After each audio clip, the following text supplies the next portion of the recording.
You touched on a few of the super big items. One thing I wanted to just circle back around with, when a homeowner goes out alone, so I'm in the real estate space, and sometimes for sale by owners, they try and sell their house on their own, and sometimes you don't need an agent, I get that. Other times, people do themselves some harm. So, in your side of things, what are the common pitfalls that the insured puts themselves at a disadvantage by maybe saying the wrong thing, offering the Yeah. wrong information to the insurance company that then makes your job a little bit harder or doesn't serve them later? So, what's that look like?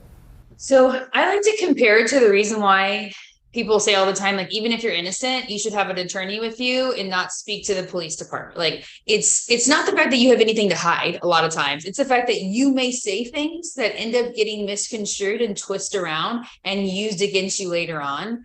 And as an attorney in this industry, I can tell you that happens a lot. When we get a file and the insured has insurance company and they may say something as innocent as, oh, I've got flooding in my house. So they use the word flood because water has now potentially all in their home. But the problem about the word flood is, though it seems like it's flooding, right? Because you've got water inside, unless the water had come from the ground up, an actual flood, then it's not flood in the eyes of what the insurance company sees. And if you've called your homeowner's insurance and you've said you think flooding, they will deny the claim and say, okay, well, we don't cover flood. You need to call your flood insurance. So that is a huge thing that gets used against them. The other thing is there are types of damage that doesn't become visible until sometimes months later. So like the stains on your roof. So you may have a roof that's compromised. Water may have come into through the roof. And now it's literally seeping through your decking and all of that stuff. And it's going through your insulation. And it sometimes can take it months for it to surface and show itself on the ceiling. So a lot of homeowners, unfortunately, will tell the insurance company, I don't have any damage inside.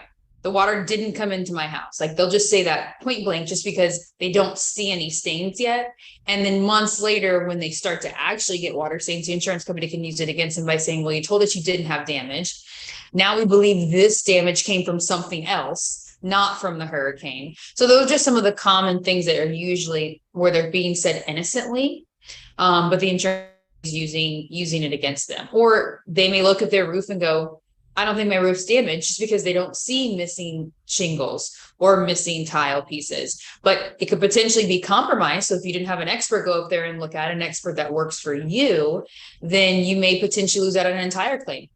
So those are just kind of some of the common things that we see a lot when the insureds try to work it themselves and can potentially harm themselves.